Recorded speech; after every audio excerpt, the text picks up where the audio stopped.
Certification, Examination, Preparation, Simplification, Presentation by yours truly. I am a certified Salesforce professional. I have earned 8 of the Salesforce certifications. One of them is now retired. I'm working on my 9th one now. So I have a lot of experience with the certification process, and I've picked up a few tricks and tips and just things that I wish I had known before my first exam, or I wish I had known after my second or third exam, because it still would have helped me out to know these things. So this presentation is going to cover a lot of that stuff. So the objectives specifically are which cert you should go for first. After you've chosen your certification, now what? How do you schedule the exam? And should you choose to do it on-site or online? New addition for this one is a note about coupons and vouchers.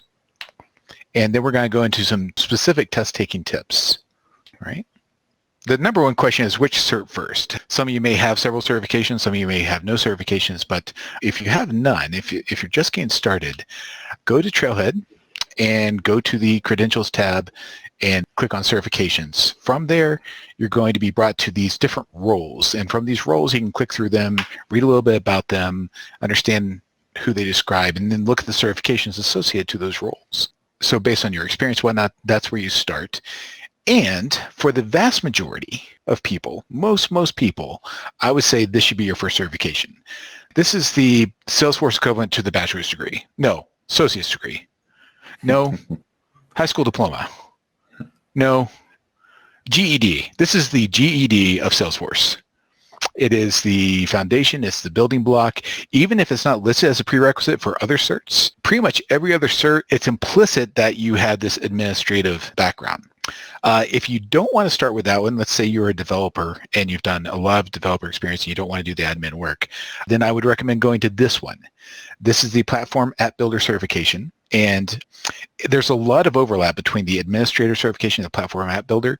If I had to break it down, what's the difference? I'd say the admin one is primarily focused on the proper feeding and care of your Salesforce org.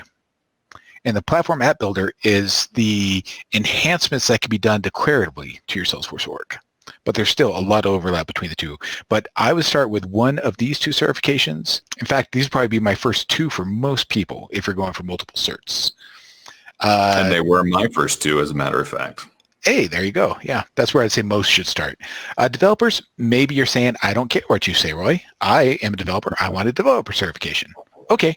You don't have to get the admin certification or the ad builder certification before you go for the developer cert. But read the description carefully. If you know Java and you know SQL and you know HTML, then yeah, you can work your way through Apex and SQL and Visualforce and be pretty strong on the programmatic side of Salesforce pretty quickly. But what Salesforce says about their developers is that they know when to use declarative versus programmatic methods. If those terms are new to anybody, declarative is the click and drag. Declarative is the user interface way of building things out with the tools that don't require code to develop them. Programmatic development is the code stuff, the Apex, the Visualforce, the SQL. But there are questions on the developer exam that check to see if you know about the declarative options. And according to Salesforce, you might have 2 answers that will work, but the correct answer will be the one that can be done with the least amount of power, i.e. declarative. So you can't skip the admin and app builder certs and go straight to developer, but know that you'll still need to know about the declarative capabilities of Salesforce.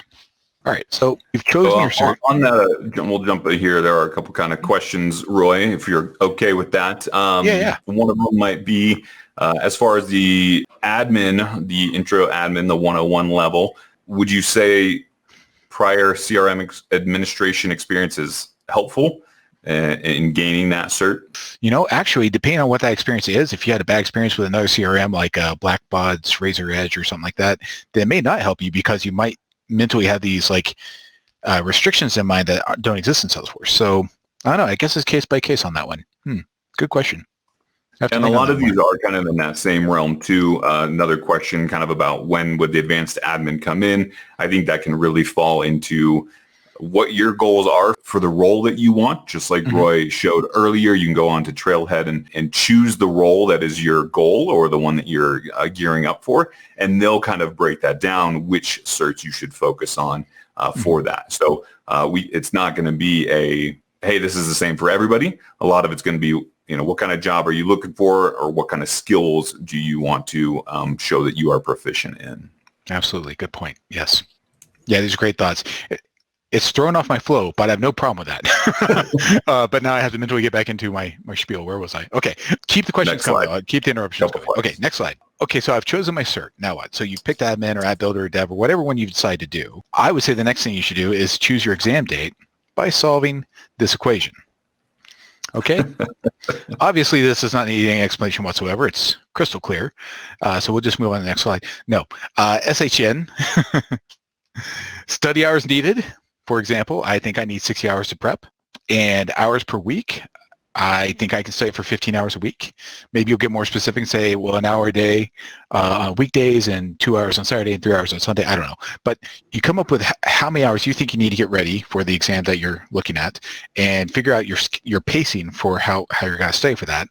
You take today's date and you do the math. So if it's 60 hours and 15 hours a week, well, that comes out to 4 weeks. So 4 weeks from today is the end of March. So that's how I set my dates. I figure out how much time I need to study, how often I can study, and then I set my date based off of that. Now, there's a problem with this equation. It's baked right in. Anyone want to take a crack at what it is? Sure. What do you think the problem is? With people working full-time and having families, 15 hours a week free, good luck. Good point. If you're working, you might not be able to do 15 hours a week.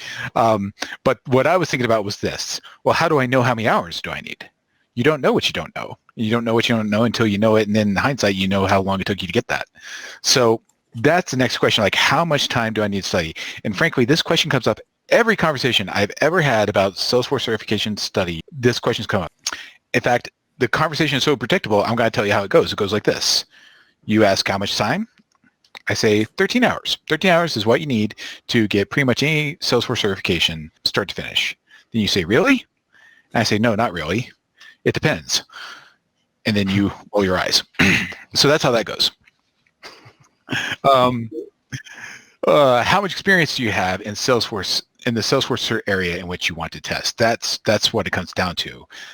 I do have a loose rubric that I think makes sense for a lot of people. But again, your learning style comes into play, your past experience comes into play, transferable skills that's come into play, lots of things come into play. But if yesterday you said, what's Salesforce? Then I'm going to say 200 hours. If you've been in Salesforce for a year or so, in the area that you're studying for, maybe 80, 2 years, 40, 3 years or more, I say at least 20, even if it's been 10 years. 20 hours, just because there's nooks and crannies that you may not have touched in your org. So that would be my generic recommendation. So pop quiz. Susan has been at her company for 2 years as a Salesforce admin and is prepping for her admin cert. She decides she can study an hour a day, Monday through Friday, and 5 hours on the weekend. When should Susan schedule her exam? All right, so she's been an admin for 2 years. So let's go back to our little chart here. Who has the answer? If she can do an hour a day, Monday through Friday, and 5 hours on the weekend, she's been an admin for 2 years. What's the answer? She needs 4 weeks, right? 4 weeks. Well, there's two acceptable answers. The first one is 4 weeks, give or take 6 months. And the second one is no clue. And the reason I say that is because it still depends. Even with that data, it still depends because I don't know what Susan's been doing for the last 2 years. Did she build the org from scratch or did she inherit it? Has she been doing Salesforce admin full-time, half-time, quarter-time? Is she wearing other hats at the company? Is she a solo admin or is she on a team? Is the org healthy or is it a mess? How customized is the org? How many users and stakeholders are in the org? What edition of Salesforce is it? If it's less than enterprise, there are features in Salesforce that she's never touched. Did she bring any transferable skills to the role? How has she made any significant enhancements, or has she just been resetting passwords for the last 2 years? It all depends. So if Susan has been a full-time Salesforce admin for the last 2 years, helped stand up an enterprise-level org, worked hard to maintain and keep enhancing the org using Salesforce best practices, she's been exploring the 3 times a year release notes that come out, and has been regularly attending her local community group, hint, hint, and actively learning on Trailhead, then yes, I think 4 weeks probably be enough prep time for her. So she can mark the calendar. Did you see that? That makes me so happy. You can mark her calendar. Anyway, okay. So all that to say again, there you go. It depends. after you've done that, so you know how much Salesforce you know. You don't know what you don't know, but you know what you do know. You look through the roles, you pick your cert, you read through what you're going to be tested on, see how much of it makes sense, how much of it doesn't, and you make your estimation on the hours you need to study. Done. Good. All right, so now you've committed to a study schedule. Boom, I've got that set. I've picked a day to take the exam. Awesome. Now you need to actually schedule it. And this is not the most intuitive process. They have made it slightly better over the years, but the way you schedule your exam is from Trailhead, from the certification that you're looking at. There's a link right there. It says Schedule Now. And that takes you to the Criterion Global Testing Solutions website. They're a Salesforce partner. And here's where you log in so that you can schedule an exam. If you've never done it before, you start here. Create a new web discussor login. All right, very important. Do not use your work email. These are your credentials. If you leave your company, these are still your credentials. So you don't want to tie your work email to your credentials. You want it to be your personal email address that's tied there. You don't want the hassle and headache of reaching out to a former boss and saying, hey, I'd like my credentials, please. That's just no fun. So use a personal email. And then when you are looking at the certifications, the possible certification options, most of them have an online or an on-site option. The differences between the two is online is at your home, at your office, wherever you work, on your box, your computer, you take the exam. On-site, you go to a testing center and you take the exam there. I say that on-site is the best of the two options, and I say that for two reasons. Reason one, online is a huge hassle and lots can go wrong. I can tell you probably a dozen stories of friends and coworkers who have gone to take the exam online and something's gone wrong. Usually it has to do with the proctoring piece. You download this Big Brother software from Salesforce onto your box, and they listen and watch you and your screen to see what you're doing. Okay, that's kind of creepy, but they're trying to make sure that you're not cheating. So the things that have happened to my friends, and these are all true stories, one person got his exam stopped because the dog was barking. One person got his exam stopped because the train went by their apartment window. One person got their exams stopped because there was a birthday party in the conference room next to their office, and they were singing happy birthday. One person got their exam stopped because he was talking to himself. He was reading the question out loud to himself, and the proctor jumped in and said, hey, who are you talking to? And he had to stand up and turn the camera around and like show the room and show no one else was there. And I have a coworker at Compassion who tried to take the exam, and he was using his work computer, and the Big Brother software would not play nicely with Compassion security software. So after a couple hours, he gave up. He had to go to a testing center. There's just so much that can go wrong with the hassles of that. That's reason one. I don't like the online option. Reason two, I'll actually unpack a little bit later, but there's a tip when we get into the test taking tips that only works for on-site. It does not work for online. And I'll unpack that when we get into the tip section. So we'll come back to that, but that's my opinion. Now, I know, Ryan, you've done online certifications, correct? One of the best things about 2020 and the coronavirus for me is it kind of gave me some time to sit at home and think about it. And also Salesforce loosened up the requirements for the online. You used to have two webcams. Yep. One pointed at you and then another one kind of pointed at the desk area so they could kind of see more of the room, more of what's going on, what you're doing with your hands, etc. They loosened that last year with COVID and only required one. And so I jumped in and I actually ended up doing 4 last year. I did them all online. I didn't have the problems that Roy's colleagues have. Thank God.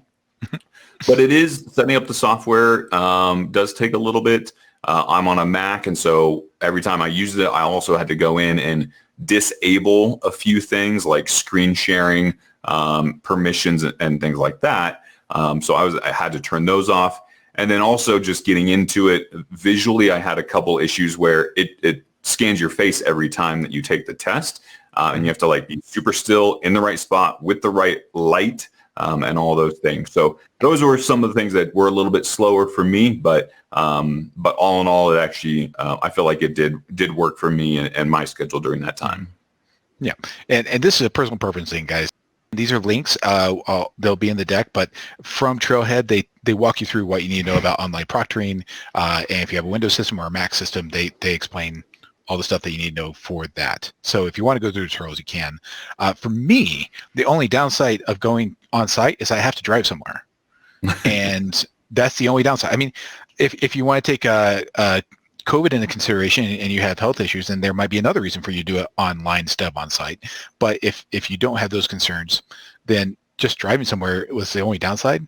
I don't mind. There's 2 spots in Colorado Springs that have testing centers.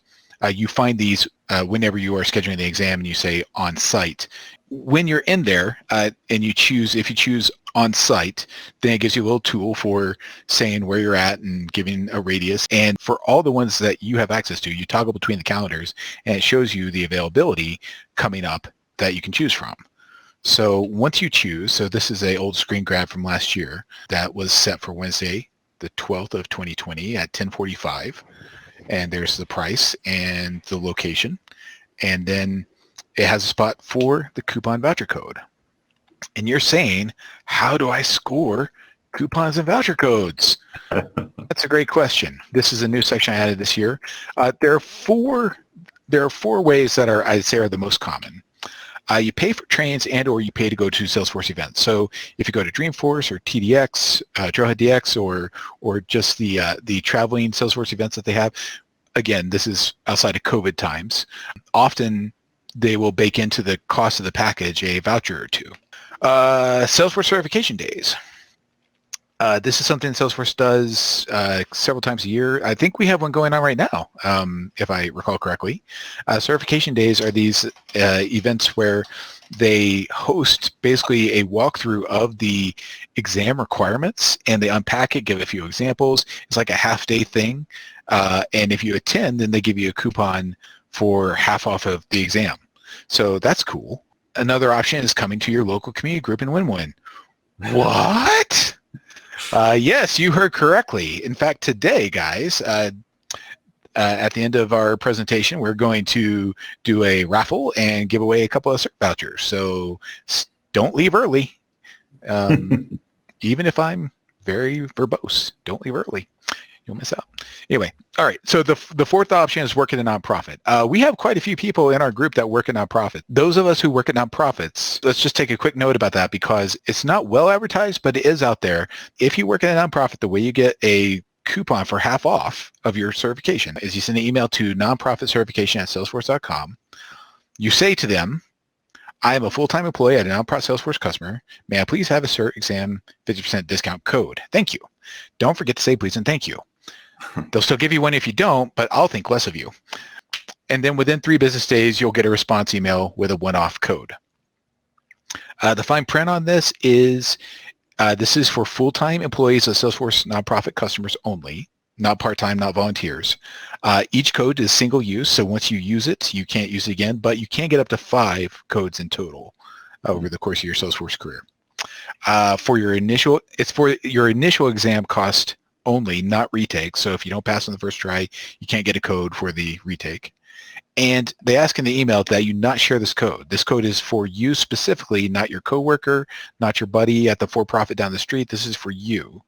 And they say in the email, abuse may lead to Salesforce not being able to offer this discount in the future. So if your coworker who also works in a nonprofit wants a code, then tell them the email address and say, here's how you get one. Don't get one for them because that takes away from your total and Salesforce frowns upon it. So I'm actually going to take them out of the drawing because they already get a discount. So now the drawing is going to be reduced to only people who work for for-profit companies since you guys already have a discount. Oh, sorry, guys. I didn't mean to yank your It's like your half odds. the group there. I'm Thanks. kidding. Thanks, Ryan. Oh, you were kidding? Cool. Okay, good. Yeah. All right. Well, moving on. Okay, back to the main session. You have your voucher code or you don't have your voucher code. You hit submit and put in your payment information, and then you're done. Then you get an email saying you're scheduled at this place at this time. Here's what you need to bring, yada, yada, yada. But that's how you schedule, and then you just have to choose for yourself whether you want to do on-site or online. Now, let's go into the test-taking tips. Where do you start? Trailhead. Trailhead is the absolute best place to start for Salesforce certification prep. They have, under the credentials sections, let me pull that up real quick. All right. So under the credentials section, when you're looking at a certification, let's say we're looking at the Salesforce admin certification. When I click on it, what they've done is they've given choose your own adventure study paths. So they've put together a trail that's 44 hours, 44 and a half hours of content that will help you to get ready for the exam. They also have this one. This one says 2.5 hours. This is a lie. This is a big fat lie, because within this trail, they have additional badges that they don't call out in this time frame, but they say, and do these badges too. So this is also a good chunk of time. I don't know if the math adds up to the same, but either of these is a good approach. I would do them both. And in doing this, you will get a lot of exposure to the things that they're telling you what's on the exam in the exam guide, and then they're telling you what trails and badges to do in order to get ready. So absolutely, you should start there. If Trailhead is not enough, a few recommendations for you. SFTC 99 and Pluralsight, specifically David Liu. This is actually the same person. David Liu is a self-taught developer who has put together some great content on Salesforce 101 stuff, and I highly recommend him. He's a great guy, great person. He's multi-year MVP at Salesforce. Not at Salesforce, he works at Google, but he's been recognized as an MVP many years in a row now. He has a great YouTube channel as well, just talking about the Salesforce ecosystem. I highly recommend anything that David Liu puts out. Salesforce Ben is another great resource. He curates content from a bunch of Salesforce professionals who give tips and tricks on all sorts of things Salesforce, including exam prep. Admin here is another resource. This one's a little, I think this one may have been retired. I'm going to have to double check that one, but it was a great resource. Not sure if it still is. Mike Wheeler, his content on Udemy, specifically the Lightning stuff, his newer stuff. Don't look at the classic because it's out of date, but his Lightning content on Udemy is, I've heard really good things about. And Focus on Force. I had not looked at Focus on Force until after the third time I did the content of this. Someone keeps bringing it up, like Focus on Force is great. So I'm actually working on Focus on Force right now for my next certification. And it does look like good content. I'll tell you after the exam how well prepared I felt afterwards. But yeah, I'm using that resource right now. And yeah, I've heard lots of people say good things about it. Also, there's the Trailblazer community groups. Certification Days group is a group you should join to stay in the know about when the next certification day is coming up and details about that.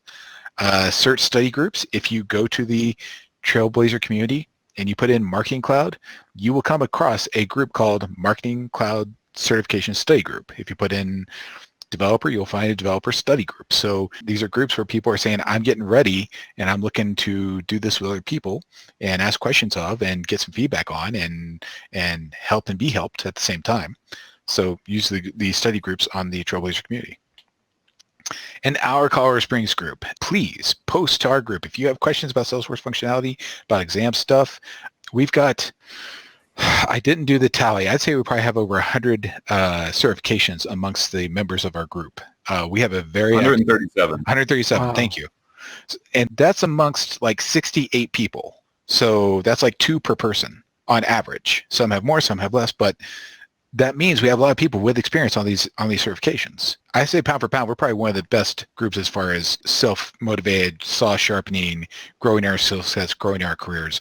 Colorado Springs group is pound for pound, I'd say probably pretty high up there. I doubt there are that many groups that have an average of 2+ certs per person in their group. But okay, enough tooting our horn. Anyway, but yeah, our Colorado Springs user group. If you're not a member and you're in the Colorado Springs area, you should join that and you should take advantage of it.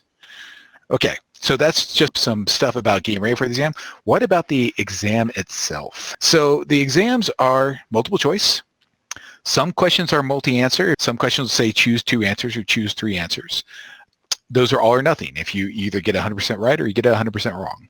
You can mark your questions for review and come back to them. So if you're not sure about something, click the review checkbox, and then when you're done through the rest, you can come back to it. Most exams are 60, 65 questions. Even if it's 65 questions, it's actually really only 60 questions. Salesforce likes to what's it called? They like to prove out their new questions, so they'll put like 5 questions on there that they're not actually a part of the test to see how people answer them, to see if they're good questions, if they're clear or not.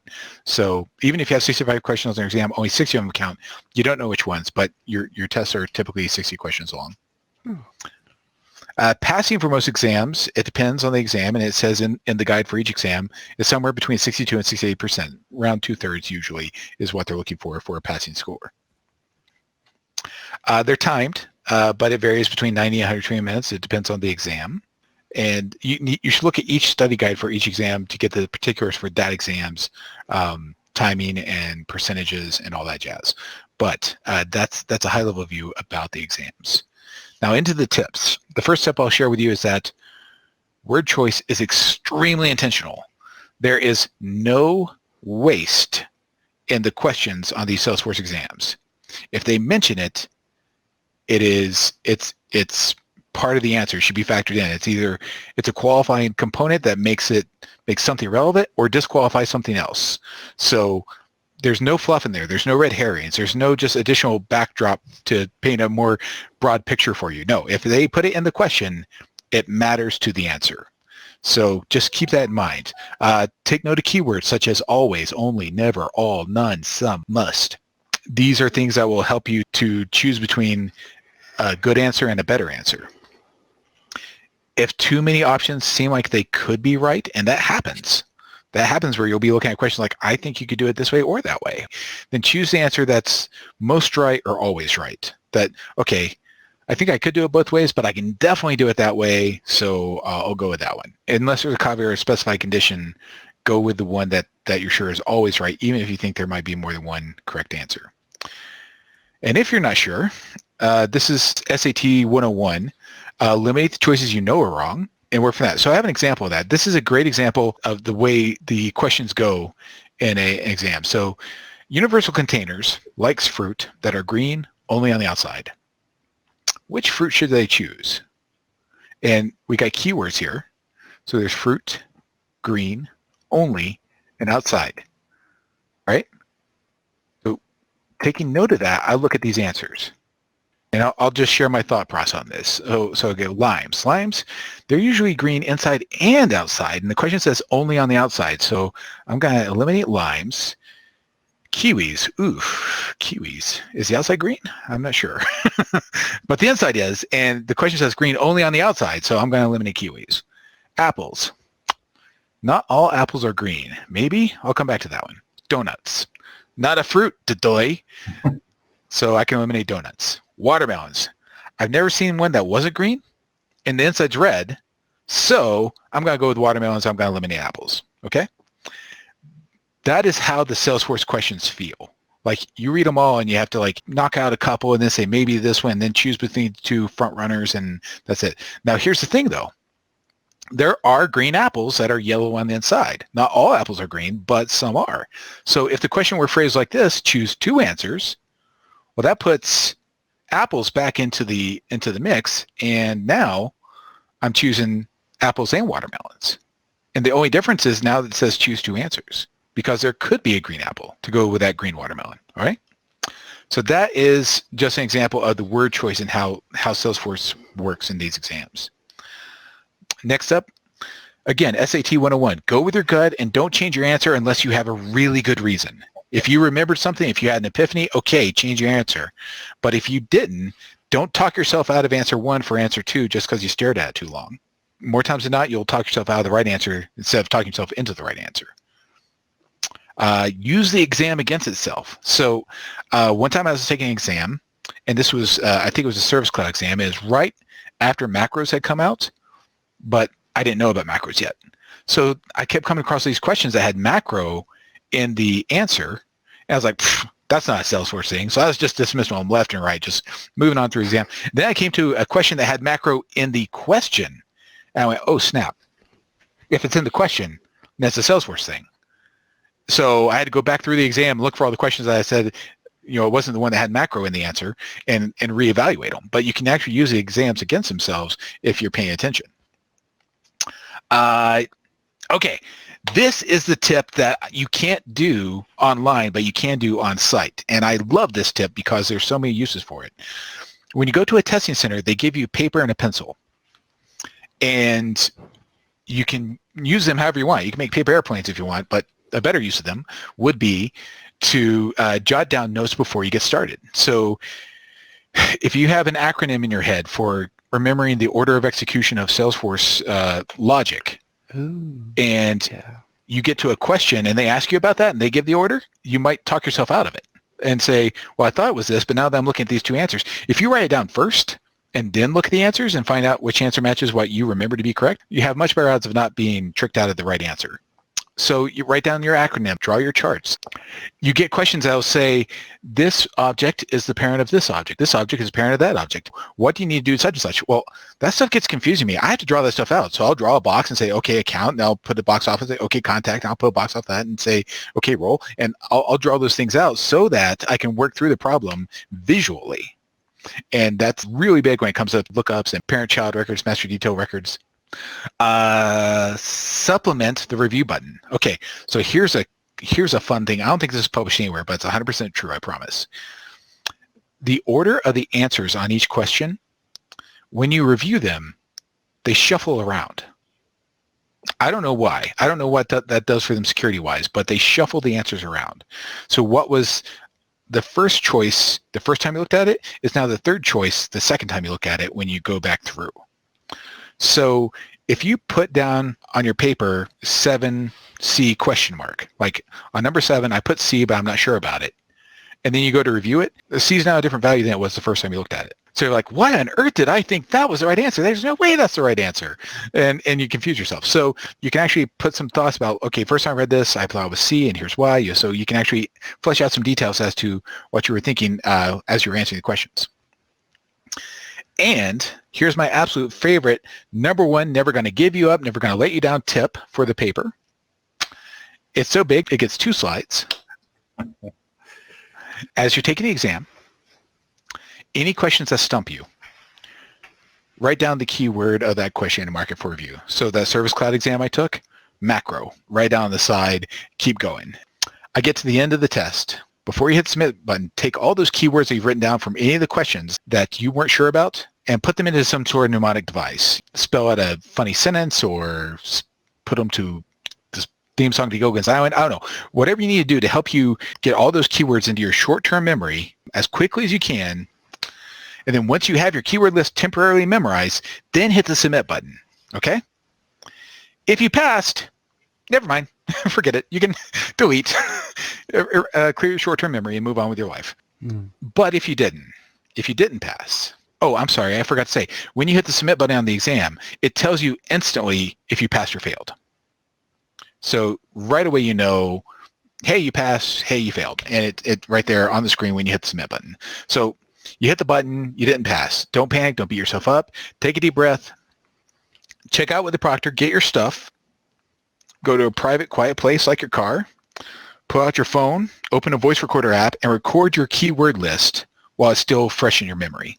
Get it out of your head and get it locked in somewhere more permanent. And then when you get home, transcribe it as a study resource for your next attempt. Because what you have waiting for you also to go along with that is in your email, you get the results emailed to you almost instantaneously, and they tell you if you passed or failed. And I love that they do it all uppercase. Fail, you failed. I love that. And they tell you each section how well you did in that section. So this, along with those keyword mnemonic devices, you've got good fodder for figuring out where to put your time. But this isn't complete though, because look at this. What was my total score? I don't know from this email. How many did I get right? How many did I get wrong? I can't tell from here. So what I've done, I put together this tool that you can plug in your values. This is for the Platform Dev 1 certification. I did pass that one on my first try. Yay! But let's pretend I didn't. Let's say these were the results I got back from Salesforce in my email. And I got 25% on fundamentals, 50% on data modeling and management, yada, yada, yada. And I look at this and I go, oh boy, well, according to my logic here, it looks like I need 8 more correct questions than I got. And here are the sections. So, well, gosh, Salesforce fundamentals, I only got 25% of that one. If I got 100%, would that be enough to get me into a passing score? No, that only got me 3 more correct questions and brought me up to 57%. So let's undo that. Well, if that's where I did the worst, what about the second worst? Well, what if I got 100% on this one on the next try and everything else stayed the same? What? 77%? How'd that happen? I mean, I didn't even do as bad as that on that section as I did on the first section. Well, the missing piece here, folks, is what I'm hiding, and that is the weighting. These sections are weighted, and in the email, they tell you how well you did on each section, but they don't remind you of the weighting of those sections. So if I take this section here and get to 100%, well, that's only got to give me 3 more correct answers because the weight of it's only 7%. But this is over a third of the exam here. So if I get to 100% on that, well, that's 15 more correct questions. So if I only have a limited amount of time to study, I want to focus on the place where I can make up the most ground. And that's not just the percent correct. That's the percent correct with the weight. That's how I figured that out. So again, this calculator is something I'll share in the channel. And here's a template where you can take whatever exam you're doing, put in the categories, put in the weight, and then when you get your results, you put them in the extra rows that you don't need. And also there's instructions on how to use this. But anyway, that is the tip on how to use the paper to get the mnemonic device to help you study, and to take the email results and use the weighting to also help you study if you need a second try at it. And again, if you fail on your first try, you're not alone. I have failed 3 of my 8 exams on the first try. So it doesn't mean you don't know your stuff. It just means the exams are tricky. All right? All right, final round of tips. If you don't pass, reschedule the exam right away and do it within the next 2 weeks. It would be, if you get discouraged and demoralized and say, I'm just going to put that away for a few months, well, everything you have been studying is just going to get lost. So just reschedule right away. Take the next 2 weeks, to study the areas where you can make up the most ground, figure out how far away you are, set those goals, get it done. Research your keyword lists that you memorized. Prioritize your studying by putting most of your energy into the areas where you can make up the most ground. Retake the exam and pass. And that is the Certification Examination Preparation Simplification presentation by Roy Moore.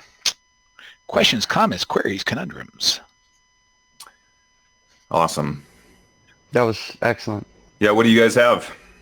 Well, I'm curious. You mentioned the weighting at the end for the retake. Do you ever use that as before you take the first exam to kind of focus on the weighting to focus your studying? That's actually a great question, Kurt. I've played with that, like guesstimating, like, well, I think I'm strong in this area, so I'm going to say I'm going to get 80% of that. I think I'm looking at that area. I think I'll get 50% of that. And I have actually done that, but it didn't occur to me to share that with others. So yeah, you could actually use it in guesstimating how ready you think you might be for the exam after you review the guide. So that's a great idea, Kurt. When I was doing it, but when I didn't think to share. Yeah. Mm-hmm. So I had one quick question in regards to the order of certifications. So my role is specific to the email specialist certification. Mm-hmm. Are you suggesting that I do the admin first and then email, or do you think it's possible to go straight into? With the Marketing Cloud stuff, depending on how you have it set up, because some companies have Marketing Cloud and they don't have Sales or Service Cloud. So no, my general advice is most people should do the admin or the app builder first. But in your case, if all you're doing is Marketing Cloud, then and you're never in Salesforce proper, Sales Cloud or Service Cloud, but just Marketing Cloud, then I would not do it in that case for you. I would start with the Marketing Cloud. Email specialist specifically. There are other Marketing Cloud ones, but that's the first one I would do. Thanks. Yeah, good question. All right. And there is in our user group as well links to some tools to help you figure out maybe which certifications to go for. Mm-hmm. Was that one done by David as well?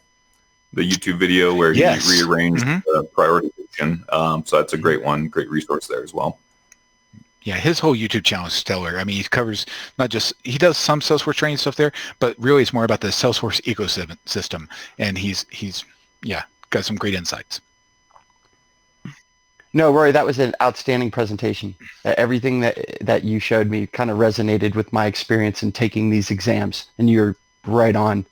The only thing I thought of possibly to add is when I'm taking the mock exams to prepare, I think it's very important not just knowing what the correct answer is, but knowing why the other choices aren't correct. Oh, yeah. I think it's equally important because it's a mock exam. It could flip it around in the real exam where the not correct answer on the mock exam is the correct answer, and they kind of flip the wording around. So that was the only thing that I would have added, but otherwise I thought it was awesome. That's a great point. And you reminded me, so that I meant to put this in the presentation. I totally forgot. A couple of the certifications have mock exams that you can take to see how well you're doing. Mm-hmm. I think they cost $20. There's one for the admin. What's the other one? Is it Marketing Cloud? There's a couple that have them. And for $20, you can basically get a feel for how ready you are. You don't get a certification for those $20 ones, but No.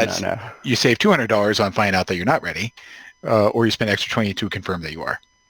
And Focus on Force has those as well. Focus on Force, usually you can go through multiple practice ones, actually. So I found that to be extremely helpful. I've even put my practice ones into the log, template that Roy had built to kind of see where are these areas that I can spend more time and focus on. Then go back and learn those particular struggle areas for me. So the practice one is great. It can definitely help you kind of get a feel for how much I need to spend extra time on. Oh yeah. And I'm with you there. Focus on Force I've done 3 times, and I've succeeded 3 times because of the material that it covered to help prepare me. Nice. Can I ask one quick question about the practice exams? Sure. Are they really good for content and topics, or really better for the style of the test? Okay, so the Focus on Force ones are going to help you with the topics and the content. The Salesforce official ones that you can sign up through the same website, the Criterion website, from what I've heard, I haven't taken one myself, from what I've heard, some of those questions are the exact same question on the actual exam, so you'll get a 100% legit feel on those. And yeah, if you take the $20 one from Salesforce and you pass, I say, go ahead and schedule the next one, do it, because you're ready.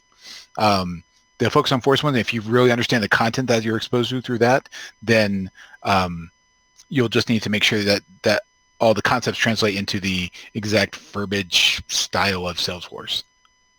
And so and you said Salesforce, the ones on Salesforce directly were pretty good. Yes. Again, I haven't done it myself, but from what I've been told, some of the questions were the identical from the practice test to the real test.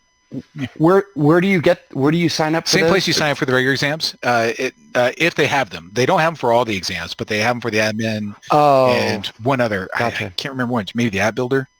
Yeah. Yeah. The challenge there is it's not available for every exam, whereas Focus on Force has more. Gotcha. Yes. You can't retake it as another thing. So you can get some more details in Focus on Force about that. But Okay. All right. Thanks for hanging with us, and glad to meet with you. See you guys next month, okay? Thank you. have a great day, everybody.